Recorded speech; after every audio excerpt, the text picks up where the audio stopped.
Good evening. So, welcome to the fourth weekly live session for the course Geomorphic Processes, Landforms and Landscape. It is taken by Professor Javedan Malik from Department of Earth Sciences, IIT Kanpur, and myself, Ananya Mukherjee. I'm a PhD scholar from Department of Earth Sciences, IIT Kanpur. So, till the last class, we had talked about the endogenic geomorphic processes. So the factors that are occurring below the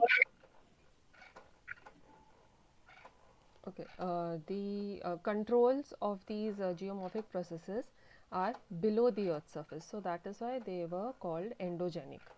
So we had mostly talked about the plate tectonics, so how the plates are moving, and also what is the driving force behind those plate movements. So we had talked about how the magma itself, acts the magma convection or the mantle convection. Sorry, the mantle convection cells act as the driving forces for the plates to move. The plates, they are actually lithospheric plates, not just crustal plates. The lithospheric plates are moving on top of the partially melted asthenosphere. So the convection cells that are there in the mantle give are providing the providing the force or providing the mechanism by which these lithospheric plates move. So we had dealt with the endogenic one. So today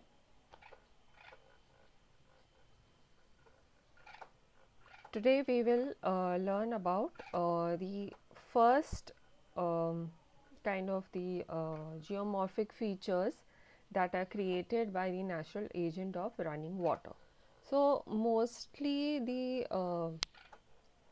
a geological feature or the the primary agent which gives rise to different geomorphic features due to running water are the rivers. So we will try to understand how the rivers are actually uh, uh, causing the weathering, erosion and deposition, which in turn actually forms the different landscapes and the landforms that we will be seeing. We'll try to understand what controls are present, what factors are actually giving rise to these landscapes and landforms. So before we try to see in detail how rivers or running water actually kind of forms the different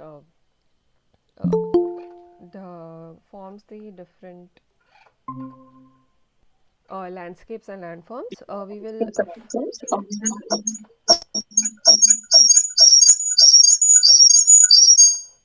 okay.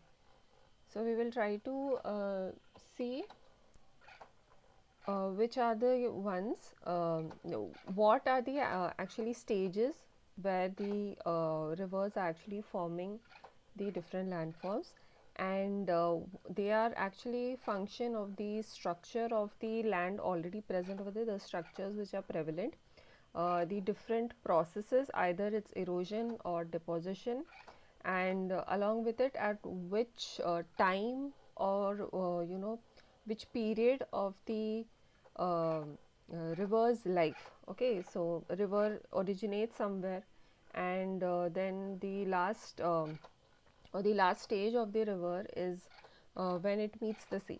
So along this entire journey or along all the different stages of a river's existence or presence over there, there are different it meets different structures, it meets different kind of landforms, and also at different stages it can perform different processes. So over here when we talk about the youthful, so the youthful stages near the location or near the river's origin. Okay, So the rivers usually originate, at least like if we talk in terms of the Indian rivers or mostly any river, they originate in higher terrain. Okay, so high elevated areas. So we have Himalayas, and then some actually originate in Vindhyans also. So youthful stage is the stage where the when the river is actually originating. So since the elevation is pretty high in these locations, you will find that it has very steep slopes. Okay, so the control of structure we can see is that the slopes are very steep and in the youthful stage. So because of the steep slope, and we will learn in the upcoming the slides, that the water itself has a very high velocity with which it moves. So because of the combination of these two, the process that will be undertaken by the river over here is actually mostly the erosion. So there is not much deposition. So what is the difference between erosion and deposition? So erosion is where the material is actually taken away from the place. So suppose there is an area which has a lot of at least in the youthful stage, if you talk about the youthful stage, most of the hills are made up of very of rocks. Okay, so the rocks in totally undeformed manner, undeformed structure. Okay, so there are rocks. Now due to the erosion of the river, okay, erosion by the river, these areas, these rocks will start disintegrating, or they will start forming smaller fragments, and they will be transported with the water in the river. Okay, so this entire process would be called erosion. Now the rocks or the different kind of sediments that are there carried by the water, it is being transported, and at some area when the velocity of the water, it reduces a little. Okay, it falls, it gradually slows down as it moves from steeper sloping areas to gentler sloping areas. So what happens then is that the fragments which can no longer be transported by this flowing water will start settling. So the places where they start settling, those areas are are where you find deposition or deposited material from the flowing water or the river in this case. So these are the two processes which take place when the river is flowing over surface of area. So in the youthful stage of the river, mostly we find steeper slopes, and the process that is preferentially done over there is erosion, and rapid is the time that it takes to erode that area, and also the time the river takes to flow in that region is very rapid compared to the other stages of the river. Then in mature is where your erosion rate actually gradually decreases, as I said, when it moves to gentle sloping areas. So the velocity with which the water was flowing in the youthful stage now reduces in the mature stage, and since the velocity has reduced, the power of the flowing water to erode, okay, to disintegrate the rocks in that area, as well as transport bigger fragments with it, also lowers down. So that is why the erosion rate is slower, and with slower erosion, there are going to be some more sediments are also found in the mature stage. So in mature stage you have a combination of both erosion and deposition, but the rate varies a little.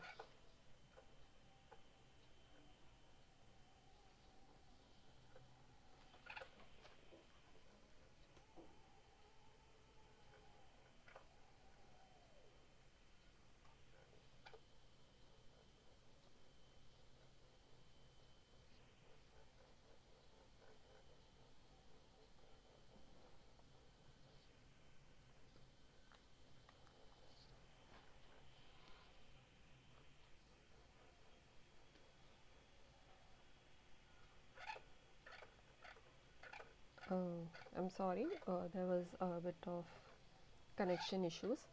Okay, so as I was saying, at the in the mature stage, you have both erosion and deposition happening, but the rate varies. And then when you have the old stage, okay, so over here mostly your landscape is peneplain in structure, as in it's there are hardly any changes in the uh, in the slope of the area. The even if there is a change in the slope in the old stage of the river, where the old stage of the river is flowing, so the gradient with which the slope will change in that region is also lower compared to the other areas that we see, the uh, preceding region for the other stages of the river. So at the old age, mostly deposition is the process which essentially takes place. The erosion is the rate of erosion is very low, because at the old stage, most of the like the stream or the river over there does not have any capacity to erode, because of the lowest velocity state that it reaches. Then one state that is called the rejuvenation. So this can actually happen uh, at any of the stages, like in between any of the previous three stages. So but mostly if you try to understand rejuvenation, if you consider the mature stage of the river, so as we said, in the mature stage the slopes are gentler and the erosion rate is slower. But maybe due to any tectonic activity or kind of a disruption in that area, the rate of the flow of the water in the river might change. It might increase if there is an uplift. Okay, so in the sense that in the mature state, suppose this was your channels, it was the slope of the area, okay, in your mature stage. So since the slope is not very steep, it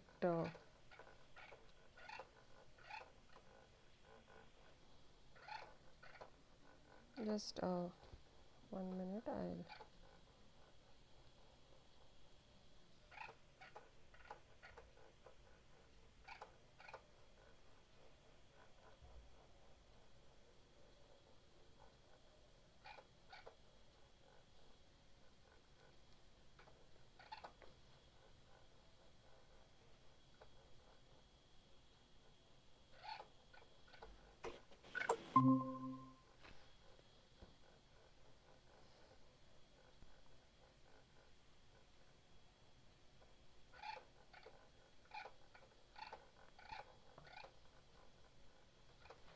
yes. So if this is the area, or if you take this like the cross section of the area where the the river is flowing. So if this area suddenly gets uplifted, okay, so if this area suddenly gets uplifted and there is a change in the slope. So since now there is a change in the slope, okay, so the velocity of the water that is flowing across this area will increase, and then the rate of erosion also increases. Okay, so and if suppose this area gets subsided, or there is a depression that is created, okay, if this undergoes subsidence, then over here, okay, so the rate of the flow of the water, it increases a little, then it again decreases. So over here, then there will be erosion over here, and then there will be deposition over here, because the, as you can see, the area over here has become much gentler compared to what it was originally. So this is where rejuvenation, or a kind of different or the changes in the rate of the processes that occur do happen if there is a change in the the structure or the setup that is present over there. So rejuvenation usually again actually rejuvenates your uh, the velocity or the erosion power of the river.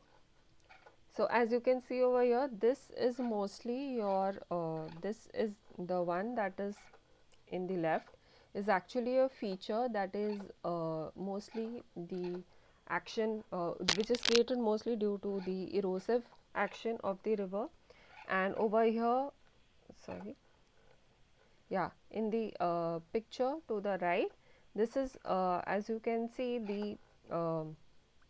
the slope of this area, if you can see, generally where the river is flowing through is very low. It's much peneplain kind of land landform or landscape that we see here. So this is due to erosion by the river, and mostly this area is you can see there is obviously there is some erosion that we can see. The erosion usually happens at the edges of this stream area. Near this area you can also call them as river banks. You will see the different parts or how you can classify each part of the river of the the stream. So there will be erosion happening along the sides of the river over here, but mostly the depositional features play a much important role over here. So over here we can say that deposition is higher than erosion. So this is actually the youthful stage of the river, and this can be considered as the mature stage. Okay.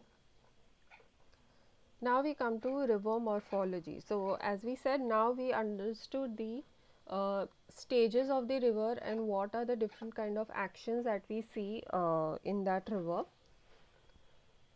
So you have the upper course, middle course and the lower course. Okay, so we can if we take the entire length of the river. Okay, so from where it is starting to the end where it meets the larger water body, so that can be called as the longitudinal profile. Okay, so this is along the longitudinal profile is taken along the flow direction of the river, and these are actually called cross sectional. Sorry, these are the cross sectional profiles of different I will explain this. Cross sectional, that is these sections are taken perpendicular to the flow direction of the river. So along the longitudinal profile you can classify in terms of the stages that we see the river in is upper course, middle course and lower course. Upper course usually corresponds to your youthful stage, and the middle course is mostly the mature stage, and your lower course is corresponding to the older stage. Okay, so in longitudinal profile you can see the difference in the elevation, and due to that the changes in the elevation as we were talking about, sorry, the slope, and the river follows a different path and it tries to form different features at different courses of the river itself. Then if you take a cross sectional section for each of these, over here if you take the upper course cross sectional, okay, so you will mostly see that the rivers they are cutting the channel bed. Okay, so they are cutting through the rocks or the structure over there in a V shape. So over here you have very high velocity and very high erosive power at this part, upper course part, and it forms a V shape valley. Then in the middle course mostly they form U-shaped valleys. So there is a lowering in the erosive power of the river in this area, in the middle course area, okay, and hence you find U-shaped valleys over there.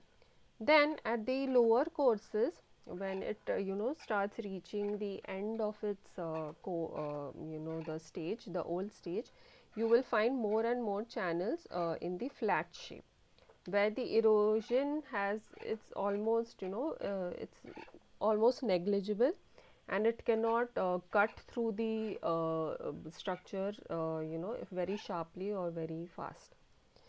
So that is why, hence we say that the V-shaped reservoirs, or the V-shaped channels are usually found in the upper reaches of the regions, and we have very strong erosion. Then you have the U-shape valleys created in the middle reaches, and that is why when the erosive power actually reduces, the channel tries to broaden itself, and the depth also at places, if you will move from the highly or moderately elevated areas to the lower elevated areas, the depth of the channel also it's gradually starts decreasing.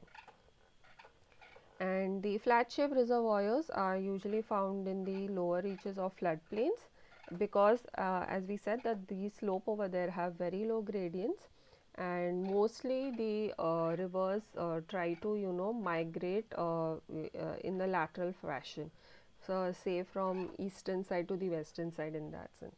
Over here you can see in this image that over here this stream of, can it slowly can migrate towards its left also, and sometimes it can migrate to its right also. So this usually happens at the lower reaches of the river. So we understood the river morphology. River morphology is the different kind of parts of the river, and how they vary, and what actually controls the variation in the different channel features that we can see. Now river geomorphology. Over here in this figure, it's already you can see that headwaters zone 1, the headwater zone is where most of the erosion is taking place, because of the high gradient of the slope over here. Also the velocity with which the water is flowing is also high, so headwaters mostly have V-shaped valleys, waterfalls and rapids, which are all features of the erosive action of the rivers. At lower elevations, the more and more tributaries join the main stream in the lower reaches, and mostly there is a slight lateral variation or lateral migration of the stream. So it is not very at places at higher elevation in this transfer zone. Over here the lateral migration will be slightly lower than what you will find at the end of the transfer zone. Transfer zone, we can call it is because there is both erosion and deposition happening together, but mostly the sediments are transferred, and you will find a variety of depositional features over here, starting from the deposits where they are larger in grain size, and you will also find depositional features where the size of the sediment grains are smaller. So this entire area, the transfer zone, will have varied combination of erosive features as well as depositional features. Now at the depositional zone, this is mostly again the lower reaches or the lower course of the river, and also the older stage of the river. So most of the geomorphic features that we will find in the lowest point of the river is depositional features, like you will find deltas over here, and also you will find very wide floodplains, and the rivers will be meandering, as well as there will be so much of fine grain particles over there that the river itself cannot carry it any further. So the river has very low velocity in such at such zones. So now to try to understand at which point what sort of features are present, or what sort of features will be formed, and what are the processes, there are few ways you can describe a channel. So if this is your channel, okay, so this is like a plain view, you are viewing the channel from the top. Okay, so at from A to B, if you see, you can see there would be a slope change. You can see over here there is a slope change, and at CD, if you take a cross sectional view, okay, over here also you can see that there is a difference in the shape. Now this difference, this is also helpful in understanding or at which side of the river you will have more erosion, or you will have more deposition. We will see in the upcoming slides.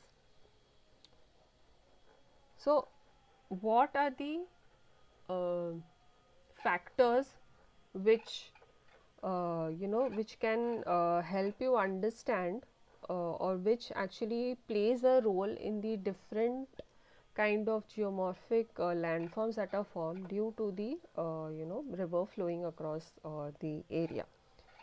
So upstream, okay, so this is your upstream area. This is your upstream area, and this is your downstream. Okay. So in just like looking at the upstream and downstream profile, you can see that there will be more discharge in the downstream area. Okay, so the amount of water that is flowing in the lower reaches is higher than the upstream ones. Then other there are other factors, or controls, as the occupied channel width, that the even the width of the channel, which is containing the water, or where the water is actually visible, is it also increases from the upstream to downstream.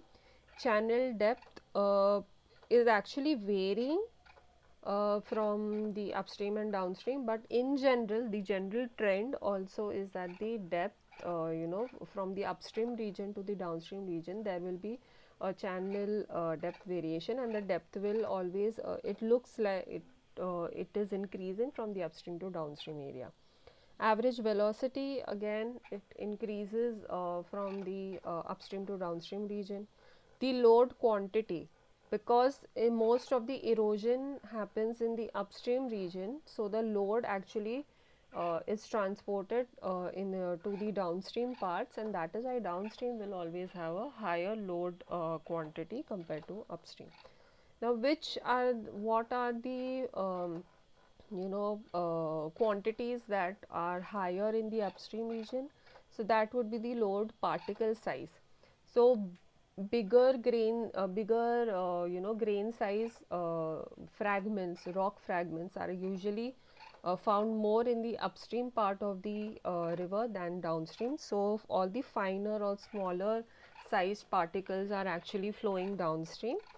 The channel bed roughness will also be higher in the upstream, because as we said that higher or the bigger grain size sediments are usually found in the upstream. So if they are occurring in the channel bed, so the channel bed itself will be rougher in nature compared to what you will find in the downstream region. And the most important factor, the slope angle, the gradient, the change in the slope is obviously going to be higher in the upstream region than the downstream. So that is one of the these are the few of the quantities that vary from upstream to downstream parts of the river, and according to these quantities or these factors, different geomorphic landforms are hence formed. So, a combination of these controls actually form or govern the what kind of features would be formed. So, to understand the combination, or you can the rate at which either erosion is going to happen or deposition is going to happen. It is based on the different channel patterns, as well as the different velocity rates at which the river at which the water is going to flow along the river. So, the balance that needs to exist for different kind of geomorphic features to form due to river flowing is the driving force and the resisting force. So, the driving force is the erosive force of the flow. So, the flow is making its path. So, the river is trying to make its path. Okay, so that is the driving force. So, that is how the river actually starts forming or starts changing the landscape. And obviously, there is going to be a resisting force. The structure or your channel bed is going to exert the resisting force.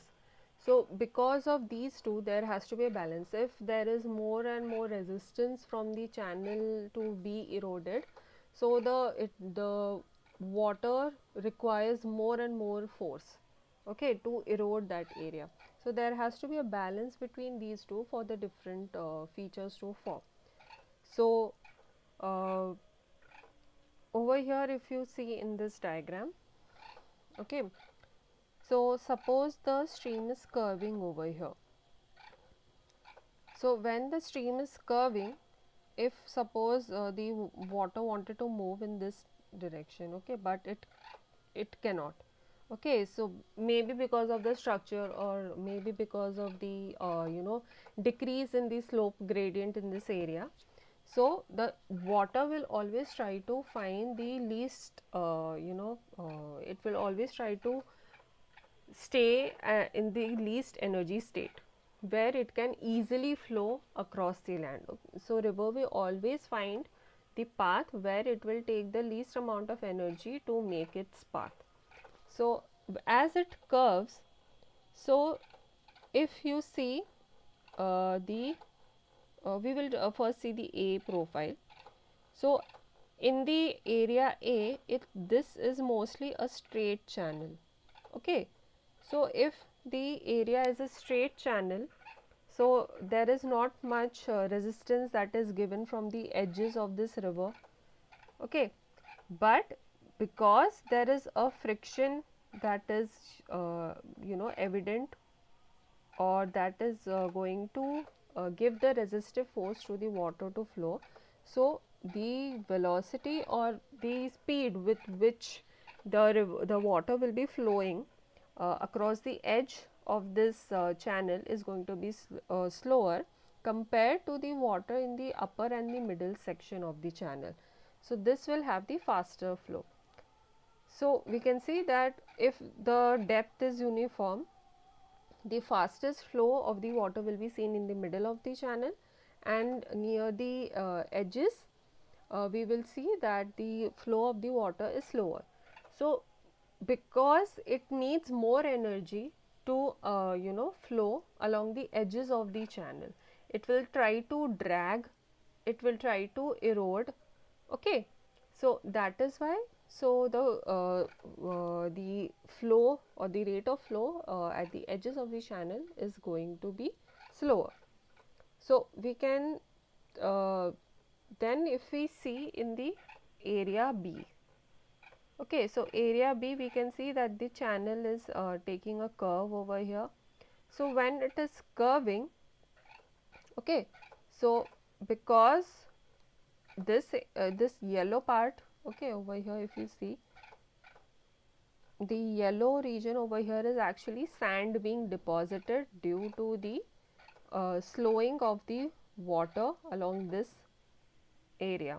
Okay, so along the inner part of the curve we will see that the uh, there is deposition happening, and as well as the slowing of the flow of the water. And at the outer part of the curve we can see that the flow is higher. So if the flow is higher, or the rate of the flow is higher, so there is going to be erosion happening in this area. And since the uh, flow is slower in the inner curve of inner side of the curve of the channel over here, so deposition will happen. Okay, so hence we see that the movement of the water along the river channel is a is actually controlled by the channel pattern, whether it's straight or curved, also the depth, and most importantly the channel the gradient. Okay, because gravity is always it's always influencing any material that is moving from a higher elevation to a lower elevation. So all in all these factors play a role in whether the one part will be getting eroded, or one part will be getting one part will be where the deposition is happening, for even for your even for the different kind of channel patterns that we see. So what are the sediments that are being carried by the river? So you have three type of sediments. So you have bed load. So the bed load is actually the load or the fragments which are dragged or bounced upon the channel bed. Then you have suspended load. Okay, so some particles are not exactly dragged along the channel bottom of the channel, but they are kind of transported from one place to another in suspension. And then you have the dissolved load. So mostly your particles, dissolved chemicals and ions, these are usually dissolved in the river itself. So they are just transported as in solution with the water. And then mostly in suspension you will have sand and silt. So these will be usually in suspension with the in the channel water. And bed load you can have gravels and pebbles and cobbles. So these are different kinds of sediments that are classified as per their sizes. Okay, so these are all going to be a bed load. Now if to transfer all these different types of different types of loads which are classified as per their sizes, so there are different modes of transportation of these sediments. So you can have saltation, traction. So saltation is where the fragment is bounced off from one from one sediment to another. Okay, so this rock is stationary. There is probably a sediment which is flowing with the water. It hits the surface of this particle, and then it bounces off it, and then it again bounces off another particle, and that way it can move. So that is saltation. Traction is when the particle is dragged along the channel bed. Okay, and the next one is obviously suspension. Some of the particles are they are suspended in the channel water, river channel water, and then they are they move as the channel flows.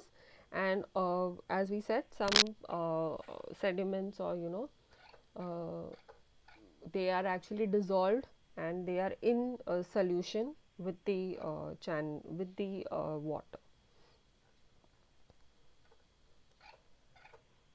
So we have seen that as per the changes in the elevation, or the slope changes that we see across the different stages of the river, can govern whether there will be erosion or deposition, or both together.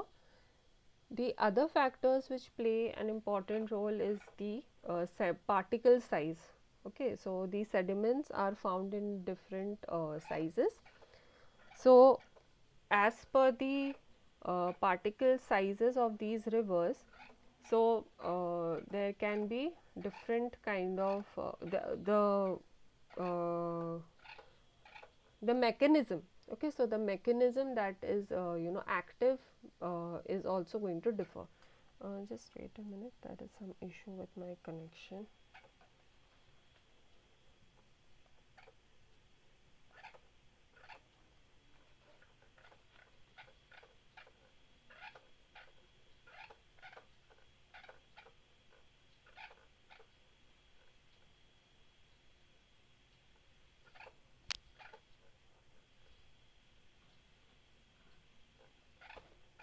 Yes.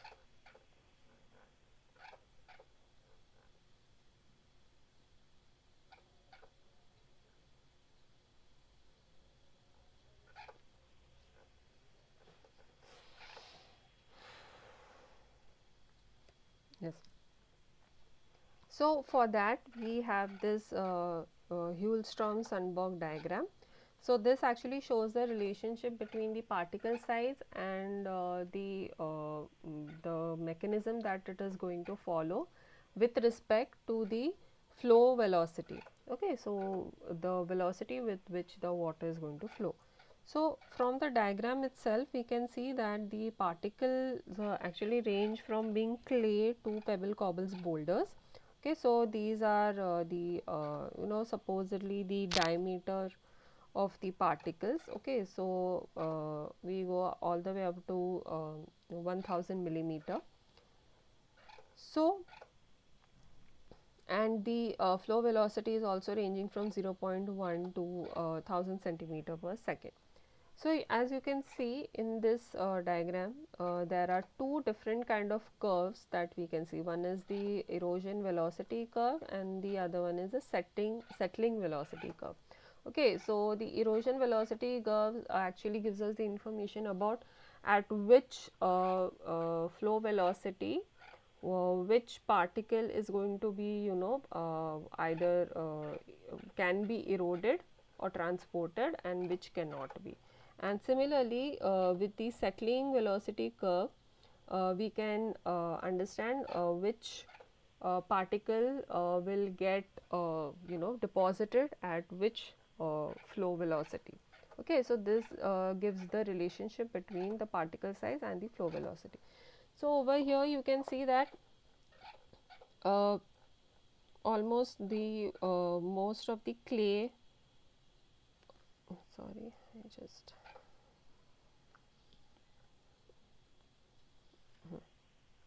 yes. So the clay is mostly at any flow velocity. Okay, it will be mostly transported. Okay, so clay is hardly deposited anywhere per se. Most of it is either you will have erosion when there is the flow velocity is very high. So clay is actually going to be the first one that is going to be eroded, the particles. But in general sense, areas where you have very high velocity, mostly in the upper reaches of the river, where you have the mountains or the hills, clay is not the uh, first sediment that is found over there. Mostly you have proper undeformed rocks over there. But in any case, so clay is actually hardly deposited. It can leach out at very end of the um, river's life. So with the erosion curve, we can see as the flow velocity decreases, okay, when the flow velocity is decreasing, your from smaller to larger particles can be eroded, okay. But to erode anything above the sand size fragments or sediments, you need much higher flow velocity. So at lower flow velocities you can erode clay, silt and sand, but for gravel and pebbles, cobbles or boulders you need higher velocity. Now uh, when we are considering the settling velocity curve, in that we can see that at higher velocity it is easy for the river to deposit all the bigger grains, bigger size grains. But for the channel or the river to deposit any of the finer sediments, you need lower flow velocity. So if uh, as we were seeing when we were talking about rejuvenation, if there is an uplift and the channel kind of if the channel slope increases, and because of that the flow velocity increases, so then it will not just erode your finer sediments, it can also start eroding your larger sediments, okay, so bigger grain size sediments. So that is where the flow velocity and the particle size, actually the relationship between them is going to tell you whether there is erosion happening or deposition happening. So you can these are actually kind of understanding based on these curves itself. So and the gray area, okay, so mostly these particles are either they are mostly transported, okay, so these will hardly get deposited, and because there is the combination of these speeds are not the combination of the flow velocity and the particle size are working in a sort of a balance, and these particles over here will actually only get transported even at say much higher velocity, and can also get deposited in that sense. Sorry, they won't even get eroded, they won't even get deposited no matter what size or at what flow velocity they are. So the we understood how the change in the slope is going to affect whether you have erosion or deposition. Then we also saw how the particle size and the velocity of the moving water is governing whether there will be erosion or deposition. Now these are seen at different kind of locations as per the longitudinal profile of the river. Now at one certain area where the channel is moving along a flood plain, for example, there will be differences in the processes that are occurring over there. uh, it's also existing in at one area also. So over here this is the cross sectional area, but consider that this is a a flood plain, okay. So the river is moving in the meandering form, and it can migrate also a bit to the sides. So suppose we are considering a region like this, and if we take a cross section, so bank full stage, okay. So bank full stage is the river is has sort of a consistent velocity which it with which it is flowing, and there is not much change in the erosive power or the depositional process that is happening with this river. But if the discharge increases, okay, so a discharge can increase either with sudden inflow of water from either precipitation or due to flood a situation. So what will happen is that the banks are you know overfilled. Okay, so you have the overflow of the water along the banks of the river. Okay, so now that is called the flood stage. After if this there is increase in discharge, you will reach the flood stage. During the flood stage, mostly a lot of sediments from the higher reaches of the river is brought down, so there will be more inflow of sediments to the channel because of the flood stage, and it will also try to get the sediments from the lateral areas also. So then what happens is that as the water is moving from the channel towards the bank, okay, so the first sediments that are going to be deposited are going to be coarser. Okay, so as in this that we see, as the if at higher flow velocities, your uh, coarser sediments can get deposited.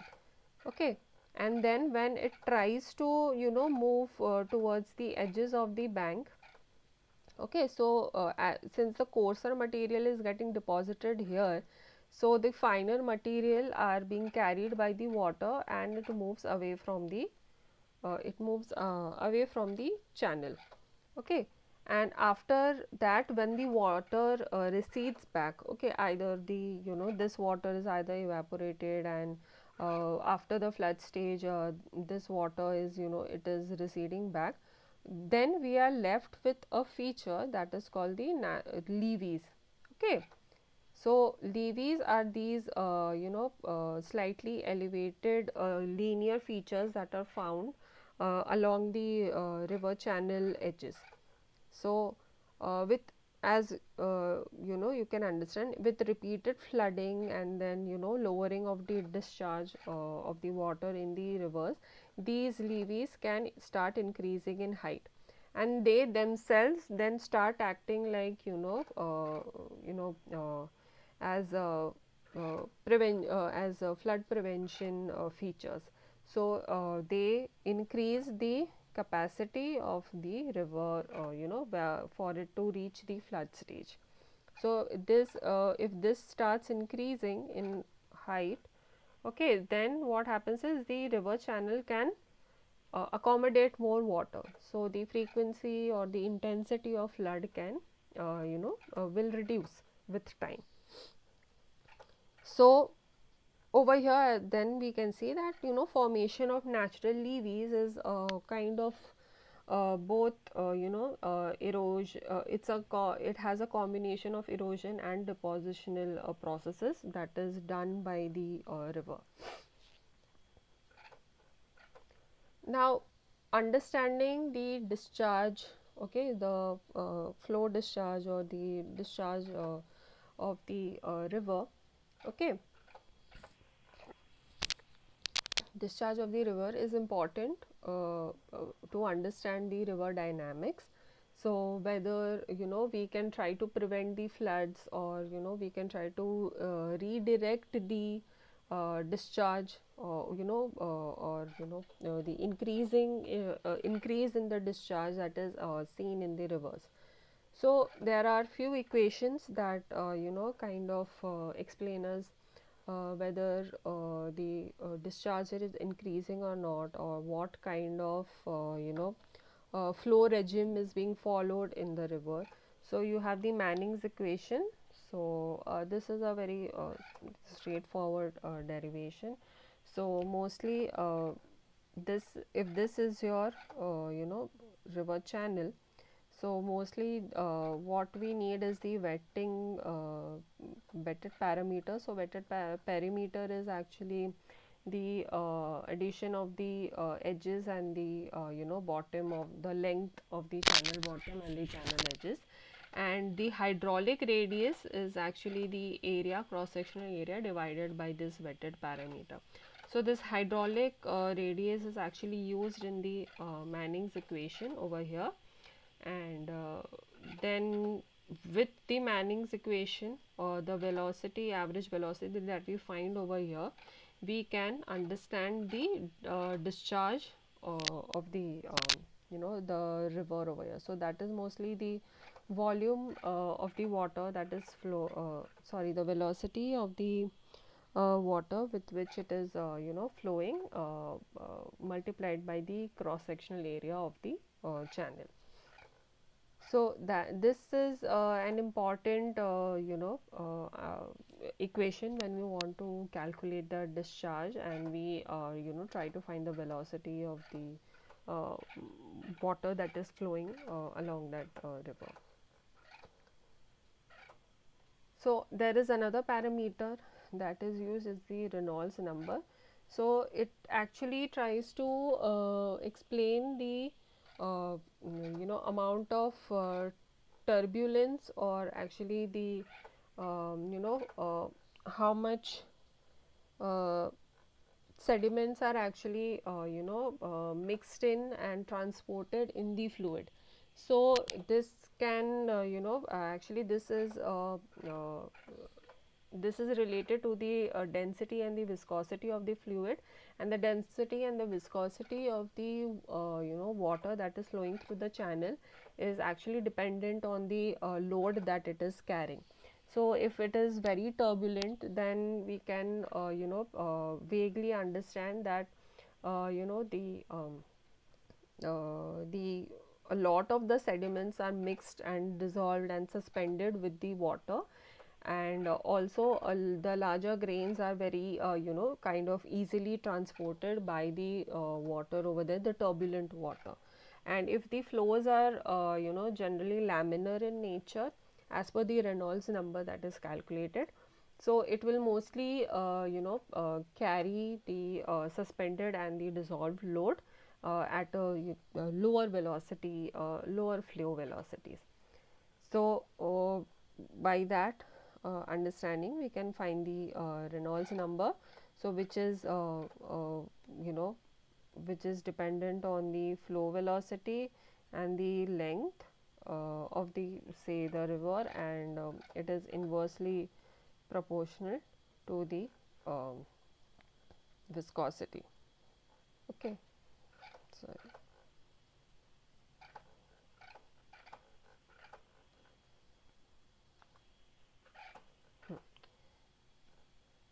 viscosity. Okay, so this is how Reynolds number we can theoretically understand the way these processes actually occur, and what kind of changes we can see in the flow velocity and the erosive power and transportation power of the channel. But these physical quantities, like finding the average velocity and also the Reynolds number, so this can give us a more quantitative understanding of the river dynamics that are at play. So over here you can see that if your Reynolds number is greater than 2000, it is turbulent flow, and if it is less than 500, it is laminar flow, and any value between 500 to 2000, this is mostly in the transitional, and it has mostly the characteristics are going to be similar to a laminar flow, but there will be some turbulence as well. Over here you can see that this is your laminar boundary. Okay, then there is a transitional region where the turbulence is slowly increasing, and the turbulent layer, you can see that so most of the uh, you know kind the way that the water or the material in the water is going to move is going to be very turbulent in nature, and they try to move by either following circular motions. So we learned that the channel can either be straight or it can be curving, and eventually that itself has a control on the kind of uh, geomorphic role that it is going to play. So one another quantity, or physical parameter that can help us in understanding these kind of varying channel patterns is the sinuosity ratio. So in the sinuosity ratio, we try, it's a ratio between the stream length of the stream channel, the actual length of the stream channel that it is following, and the length of the straight line distance between the 2 points of the channel that we are taking. Okay, I'll just change the color. So if this is the river, suppose we are only calculating the sinuosity ratio between these 2 points. Okay, so the total length of this section is divided by the straight line distance between these 2 points.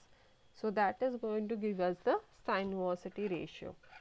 So if your sinuosity ratio is close to 1, or less than 1.1, it can be considered as a straight channel. And then if it is between 1.1 to 1.5, it is sinuous in nature. And if the sinuosity ratio increases to 1.5, okay, or goes beyond that, it is meandering. So you can see that if this channel curves a lot more, if we keep the end points same, okay, but now between these endpoints, if the channel is more curvier in nature, the sinuosity ratio will increase. Okay, so over here you can see that this is the channel length and this is the valley length. Okay, so the valley as in the distance between the 2 points that we are seeing. So you can find the sinuosity ratio as channel length upon valley length. So if your channel length increases, as in this becomes more and more curvy in nature, so the actual length of the channel is increasing, then your sinuosity ratio will also increase. So over here we can see the kind of uh, increase in the number of few of the features that are formed due to increase in the sinuosity of the channels. So if there are mostly straight line channels, you will have some formation of riffles and pools. What are riffles and pools? Is when it is flowing down, so because of erosion at places, they will form small pools and riffles. So if it is a straight channel, okay, so there is not much deposition happening at the edges of the channel, and the velocity is also generally uniform in a straight channel. So mostly it will form riffles and pools. But when it starts meandering, okay, so you can see these gray regions, okay, so these depositions will start increasing in size, okay, and if these areas start increasing, as we had seen in the one of the previous slides with the curving channel, so the outer side of the channel starts getting eroded and the inner side experiences deposition. And then you can see that the riffles and pools also start increasing in number, and it is also seen that these depositions that are seen as the inflection points increase, they will also start increasing. Okay, so this is how the channel pattern can the type of channel pattern that is seen can also help us in understanding how the river channels actually or where you will have what sort of feature that are forming, and how from a straight line from a straight channel it can convert into a meandering channel. As you can see over here, so this is totally straight, okay, and with say increase in bed load maybe, see most of this actually continues from here. Okay, suppose this is actually over here in the upper region with changes in slope, and also because most of the material over here is eroded and transported down. So now the bed load or the load of sediments in the channel is also increasing. Okay, so as you can see, the form of a channel is largely a function of water and sediment supplied to it. So the sediment supply is increasing over here. So when the sediment supply is increasing, uh, in the inner corners there will be deposition happening. Okay, and due to that, the water will try to curve around that deposition, and as it is curving around, there will be erosion in the outer part of the channel, and hence, to maintain the balance between erosion and deposition, the channel starts curving, and then it starts forming a meander.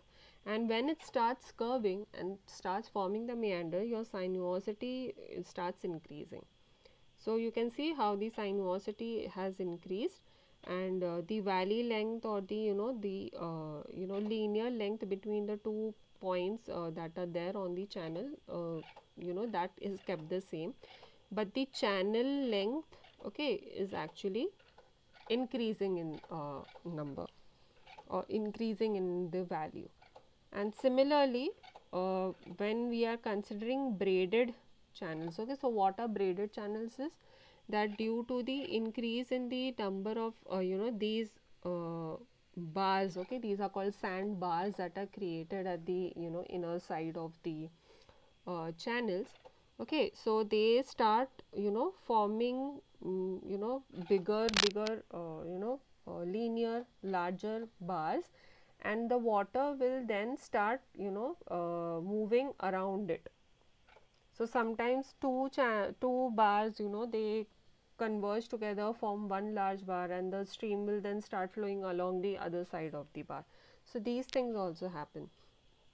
So over here this bar is created. There is another quantity called braided index, but we don't focus a lot on it. Okay, so braided index is the increase in the number of these sandbars, is actually governed by the increase in the sandbars. And you can see that over here, first you suppose have only two kind of channels that are flowing over here next to the bars. Then you can see as the bars increase, the the kind of braiding that is happening, the intensity or the density of the braiding is also increasing.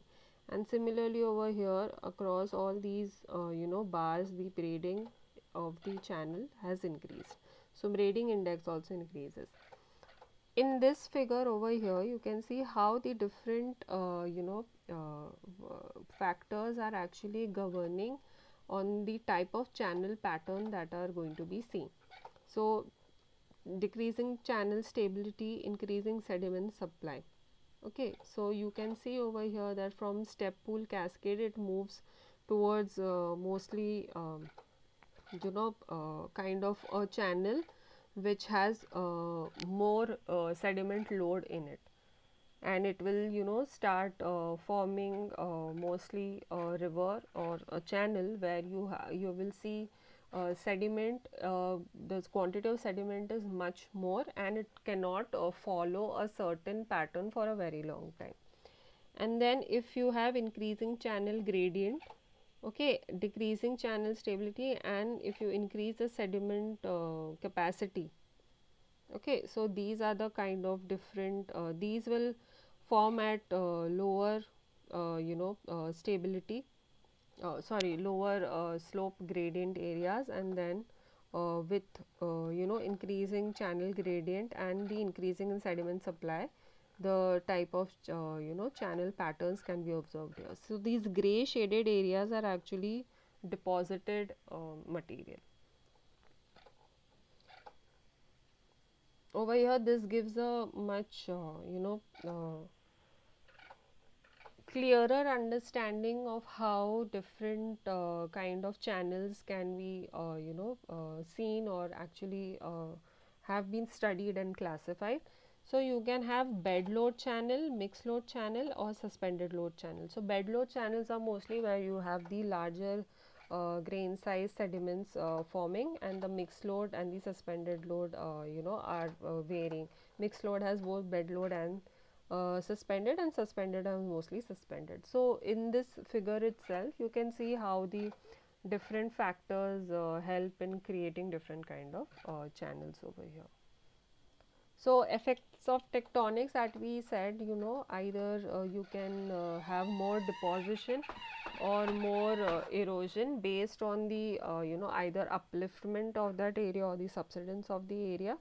So when you have the uplift, actually the sinuosity, there is a change in the sinuosity or the kind of channel. So if there is a braided channel at one area, okay, and there is a subsidence, the it will change into anatomizing. And if there is a higher or the uplift is larger in magnitude, the anatomizing can decrease in sinuosity and then become a meandering channel. So this kind of can keep varying with the changing in the tectonics of that area along the profile of the river. So along the way from youthful stage to older stage, these kind of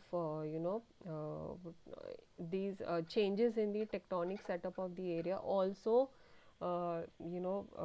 governs what kind of processes or what kind of landforms and features can be forming.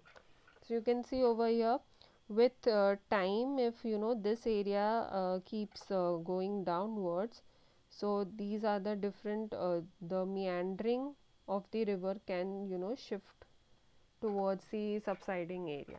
And then we can see that these features which were formed in the previous when the river was meandering here actually keep shifting. So again, if you find these features, like at say 50 kilometer away you find some features, and then you say and you see that the 50 kilometer to its right is the present present path of the river. So you can say that the river is actually migrated from from this area to the present position.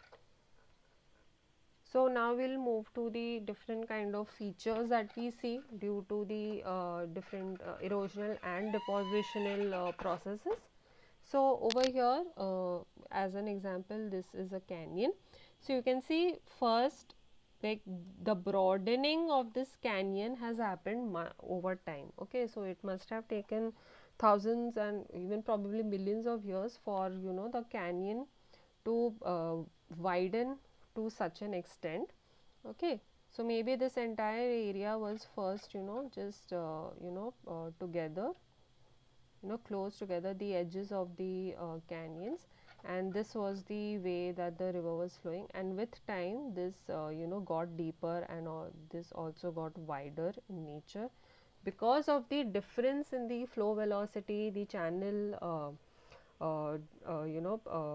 channel depth variation, the gradient, the slope gradient variation, as well as the amount of sediment load that was carried by these sediments. So all these factors together has changed the entire landscape of this canyon.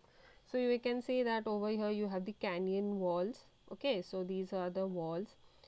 Maybe at the start it was a V-shaped, a V-shaped valley. Then it turned into a U-shaped valley. Then it became flatter in the channel bottom area. And then now currently you have features like natural levees.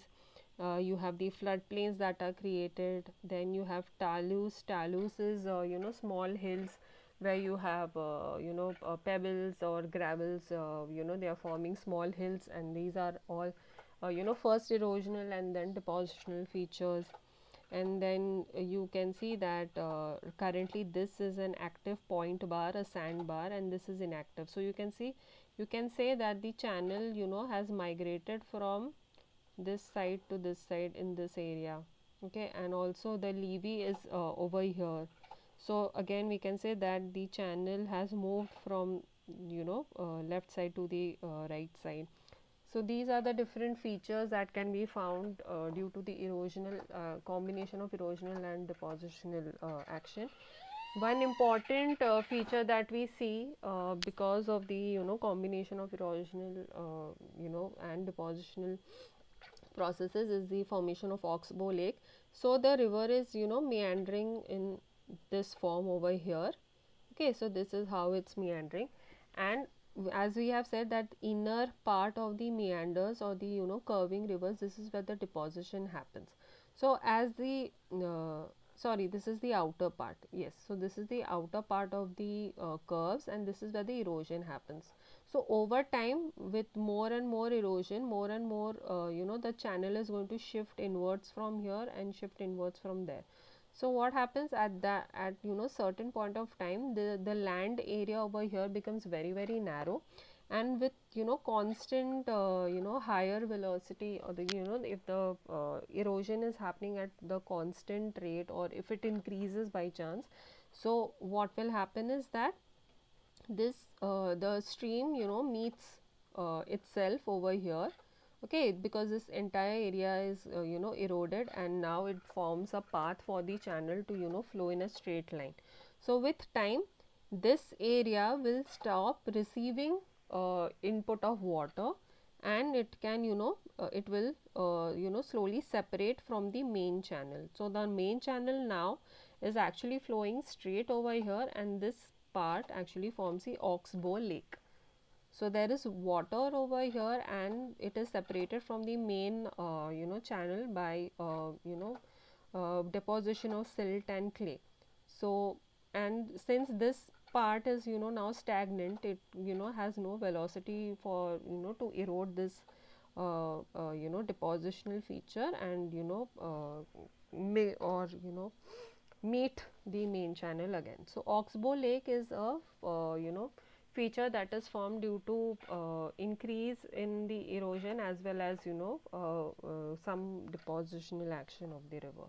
Then, as we said, that the river valleys can be created, so you can have a steep and narrow valley first, then it starts getting wider in nature, and then later on when the flood basin part is forming, so you have much wider uh, shaped valleys, and you will have meanders that are there.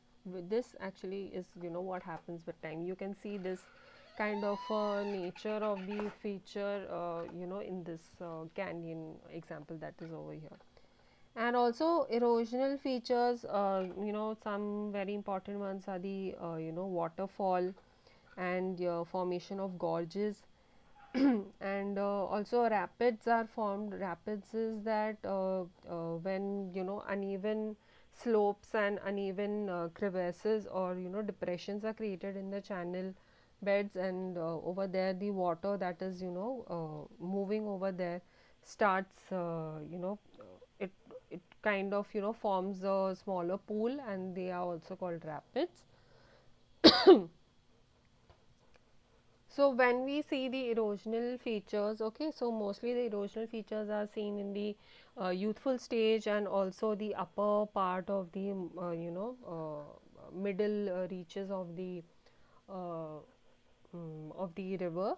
So depositional features are mostly found in the middle course of the river, mature stages of the river.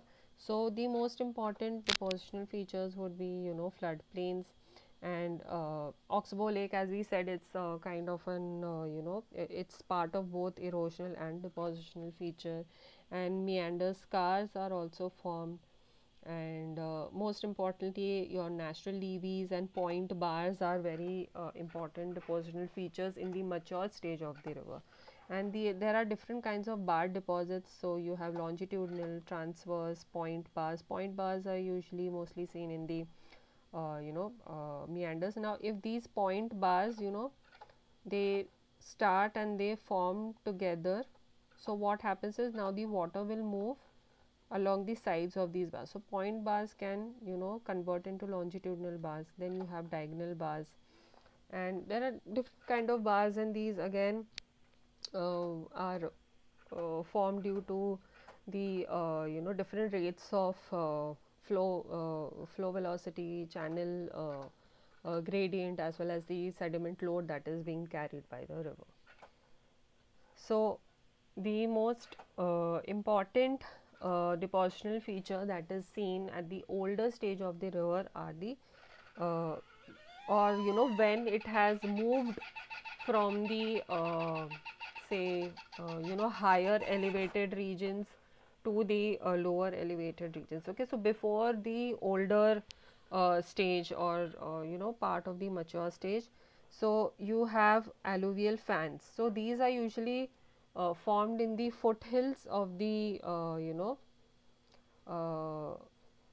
foothills of the mountain ranges from where the river is flowing down. Okay, so you have alluvial fans. So these are different from deltas in the sense that alluvial fans are actually formed um before the river starts flowing through alluvial plain.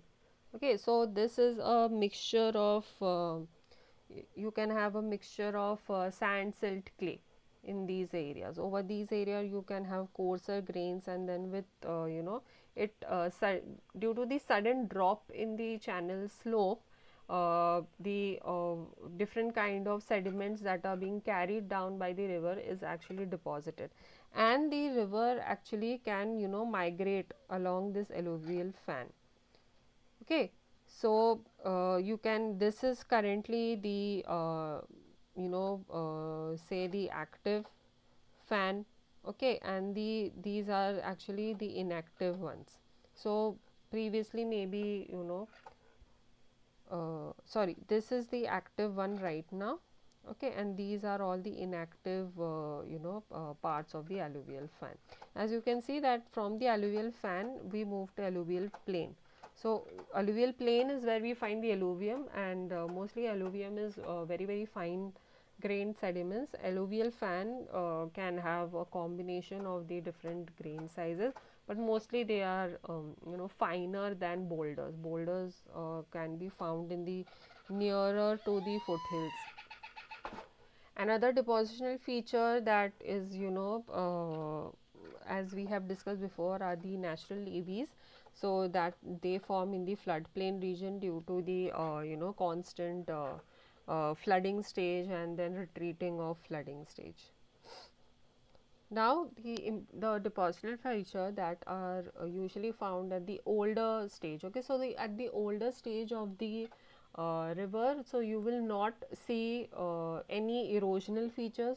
Mostly it will be depositional features, and since deposition actually happens for only one or very fine particles, so you will not find different varieties of features. So the most important one are the deltas, but the formation of deltas also is governed by the different factors. So some of the factors is that the active lateral and vertical erosion happens in the upper part of the river courses. Okay, and if they do not happen, then there will be no sediment load for the deltas to be formed. So the deltas can only be formed when the river is carrying a large amount of sediments which can deposit when the velocity flow velocity is very reduced, okay, compared to what it was before. Then the coast itself should not be very active, or the tides shouldn't be very very energetic in nature, so that it kind of washes away all the sediments, it takes away all the sediments with itself. So there has to be a balance. So and then the sea, or the channel, or uh, the sea bottom. Okay, the sea floor should not be very deep. It should be shallow, and because if it is deep, then the all the sediments that is being carried by the river, it will not get deposited, it will be lost in the deeper regions of the sea. And the current, that is the current of the, say, the current of the water next to the mouth of the river shouldn't be very strong, otherwise it will redirect the sediment supply that is coming in, and it will send it towards the sea, or towards the area where you have more tides and more current, or where the sea can wash away all the sediments. So there is a delicate balance also that is required for the creation of the deltas. So not every river which is which meets the sea can form very huge deltas. Maybe there are deltas, but they are smaller in size, maybe because the factors, the balance that is there in the sediment supply and the flow velocity of the river and the action of the sea. So there has to be a optimum balance for deltas to be formed. So there are few different forms of deltas. If you just see, structure of a simple delta. So these are the rivers that are meeting the sea, and these are all the sediments that are that have been deposited over here, and the deltas are actually created in the layer form, as in there are older sediments at the bottom, and then with time it has been built on top. So you have bottom set beds, foreset beds, top set beds, and the turbidity current is actually not close to the mouths. It is at a distance from the areas where the river mouth is meeting the sea. So the different kind of, you have arcuate delta.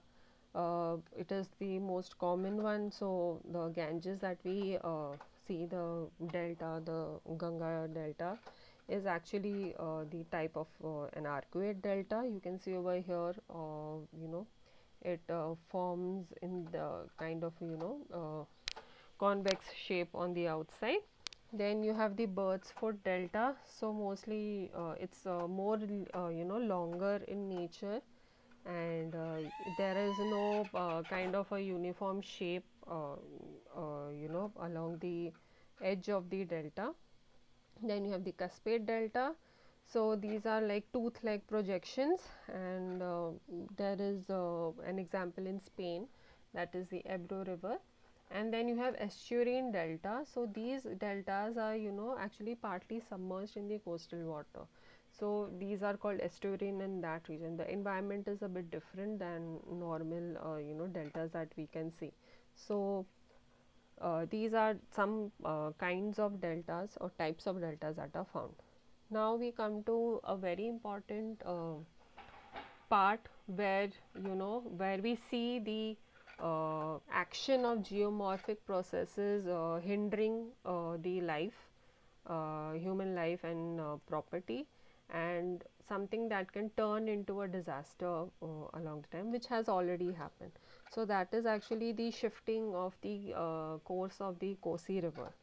Okay, so as we had said, Kosi, river, it flows down the Himalayas, and then it has created an alluvial fan. Now the alluvial fan, where it is created, the channel slope is lower compared to the Himalayas, and since it has a wide alluvial fan, and it is easier for the channel to migrate along that fan.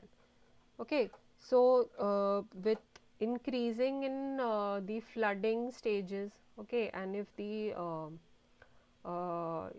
frequency and also the amount of discharge during the floods, they also keep varying, and because of that it is easier for the channel to migrate from one side to the other. And because of the migration and this higher frequency of flooding, due to that, the areas nearby the Kosi river banks is always prone to very disastrous floods. So you can see in these diagrams over here, so there will be fast erosion over here, and since the mud flat is created over here, now if the flood flow starts moving, Okay, if the flood flow over here now, since the flood flow has increased the meandering pattern of the channel, so it will start eroding this mud flat over here. This area of the mud flat will start eroding, then it will separate out this area as the bar, and now the current uh, the flow will start happening between these mud flats. Now with time, maybe the flood uh, the because over here the amount of water has decreased, so what will happen is mostly this part will start getting cut off, okay, from the river, from the water flow, and then it will start flowing along this area. Now when it starts flowing along this area, now what happens is that if the if the flooding direction or the flood flow again changes, okay, so again this area will start get eroded away. So this is how the migration keeps happening. These bars are mostly made up of fine sand and silt, so these are very easily, this can be eroded by lower flow velocity channels. So this migration of the flood flow and then the the ebb flow actually creates this you know large alluvial fan that is there, and then it can shift along that alluvial fan, and it can cause a lot of, suppose there is a settlement created on this mud flat, but now since the flood flow has shifted, so this area will get there will be destruction due to the flood. Then again this area, with time there is settlement again recreated here, so what will happen is this will again get destroyed, and then again it will get destroyed. So this is how the changing in the channel pattern and the lateral migration of channels actually keeps affecting. So that is why flood flows shift to ebb channel to form dominant channel. Okay, so the formation of the dominant channel, or um, the location of the dominant channel where most of the flow is flowing through, or the discharge is maximum, actually keeps shifting. And this is the reason why Kosi river is the location of very highly disastrous floods. So to understand the kind of the flooding stage that happens along a river, flood intensity hydrographs are created, and this actually there are different controls that actually, there are different factors which control the intensity of the flood. So but first we need to understand the channel density, or the discharge, because of the uh, no, the how the discharge is actually reaching the end points of the drainage. Okay, so if there is a low drainage density, so you will have the flood intensity is lower.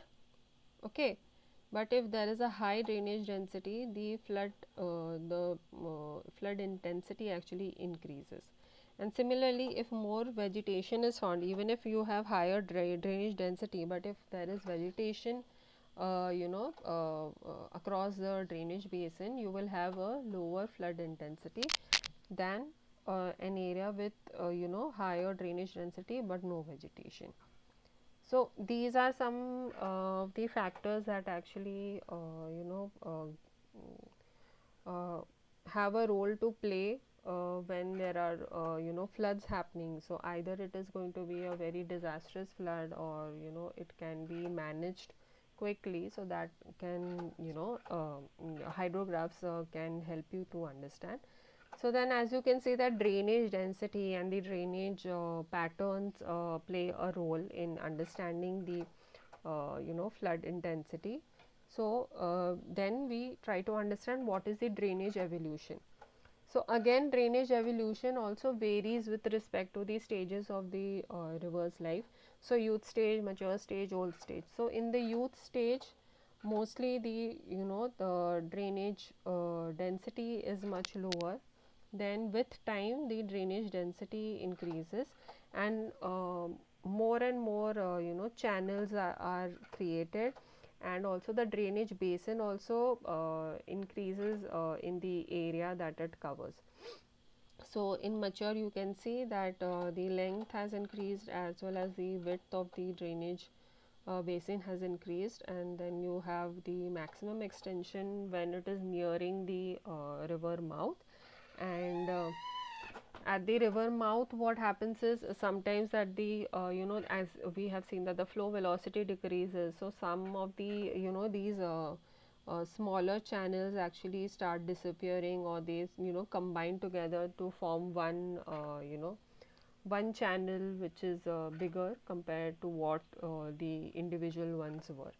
So some linear aspects of the channel or the drainage system that we see is the surface area, that is the basin area, as we have seen that the basin area increases from youth to mature stage. Then the drainage pattern, so different kind of drainage patterns are seen dependent on the nature of the geological material that is found over there. Then stream order, so that is finding out the stream network that is present over there. So that again helps in understanding the drainage density. And bifurcation ratio, so bifurcation ratio, uh, the smallest individual stream in a drainage basin actually is given the stream order 1, and then when two stream order 1 are actually coming together, they form the higher stream order, so that is 2. Then again where the second stream order combined together, they will form the third stream. So that way you can see, so all these ones together they form 2, then these two ones form the stream order, the second stream order, then both of these together form the third stream order. So this is how you can quantify the different stream orders. And when the stream orders are with the help of stream orders we can understand bifurcation ratio. Bifurcation ratio gives us the understanding about how much branching has happened in the drainage basin. Okay, so how much the river has actually branched out, and how far the extension of the drainage basin is happening. Okay, so if it is higher the bifurcation ratio, so you will have so if you have more one stream order, okay, 1, if the number of the stream order 1 is higher than the stream order of 2, then we can say that the drainage basin, the drainage density is also higher, and it is then it can, we can say that actually the drainage pattern or the drainage or the streams have branched out more and more if the number of smaller order streams are more than the higher order streams. So over here we can say that there are over here you can see that there are 5 orders of stream, but if you calculate, then you can find that the fifth order stream over here, and the bifurcation between fifth and fourth order stream is not very high. But if you calculate the bifurcation ratio between one first order stream and the second order stream, you will find that the branching has happened much more at the lower stream order, lower stream orders. Then you can also find the drainage density. So if you calculate the lengths of all the streams, all the orders of the streams, and then you divide it by the area of the drainage basin area, you can find the drainage density. So if you have more and more lower order streams, then the drainage density is actually more over here. That's why you can see the difference. So the drainage density of this is much lower than the drainage density of this drainage basin. So as we said, you can have different drainage patterns. You can have dendritic, then you have trellis, you have rectangular, then you have the radial pattern. So dendritic is mostly where the bedrock is actually uniform in nature, and the rectangular ones actually flow, the rectangular basin is formed when there are many joints occurring in the bedrock that is seen. Radial pattern can happen where you have, dome shaped features are present, so the water starts flowing, all around that dome, so it will form like a radial pattern. So either it can be, going inwards or going outwards. And then you have trellis. So trellis is where you have, alternation between weak rocks and, resistant rocks. Weak rocks as in one can be a sedimentary rock and then one can be an igneous rock. So sedimentary rocks are, softer compared to your igneous rocks. So over there, uh, uh, the river actually tries to flow through the softer rocks, and then, there will be an alternating kind of pathway that is followed. Then there can be discordant and concordant. So concordant are the drainage basins where, they are following the structural trends that are already existing. Discordant is that there is no relation between the observed structural features in that area and the drainage pattern that is followed by the river. So in concordant you have consequent, subsequent, resequent. Uh, this slide very, briefly and very concisely explains all the different kind of streams. And then discordant you can have superimposed and antecedent. So superimposed is actually where uh, the drainage pattern that was present previously has been modified or has been eroded away, and different kind of drainage pattern has now is seen at present. So the newer drainage pattern is superimposed on the older drainage pattern, which was modified due to any kind of erosional activities. Antecedent is actually seen where you have, changes in the drainage basin due to the, uplift or the, any kind of tectonic movement in that area. So that is when your antecedent drainage pattern can, start forming at that region.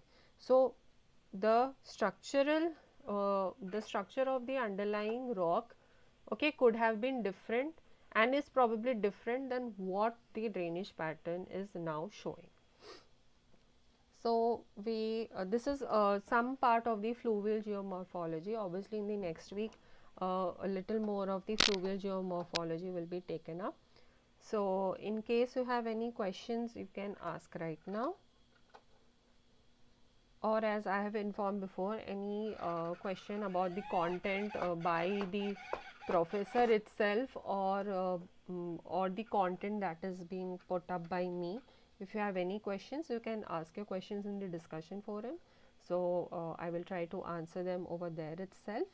And if there are no questions, then I will say that we'll meet in the next weekly class, and the NPTEL team will update the,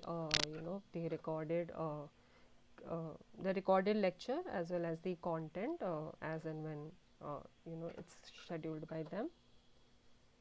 So thank you, and hope to see you in the next upcoming weekly lecture.